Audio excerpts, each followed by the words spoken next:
My name is Amanda Timberlake, and I'm an associate professor in the Department of Sport Health Science at Life University. So I grew up in New York City, and I went to undergraduate college, Cornell University. And after graduating, I worked a year in the lab. After a year, realized my passion really was more in nutrition. So I went to graduate school at Florida State, partly because of its good reputation and partly because I was really tired of the cold weather. Going to undergrad at Cornell, football was not a really big deal. So when I went to Florida State, the first home game, somebody asked me if I wanted to go, and I was like, no, that's okay, because at the time, football wasn't a big deal.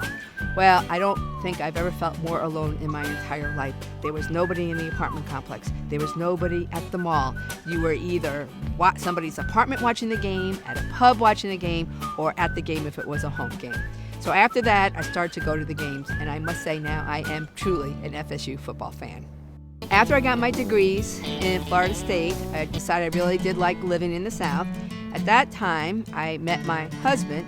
We got married, and we have had one son. My son now is 20 years old, works full-time in the fitness field, and goes to Life University as a part-time student.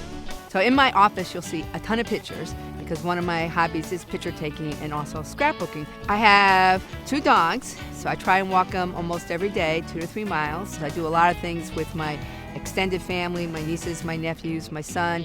So really, I guess my main hobbies are walking, reading, and doing the scrapbooking.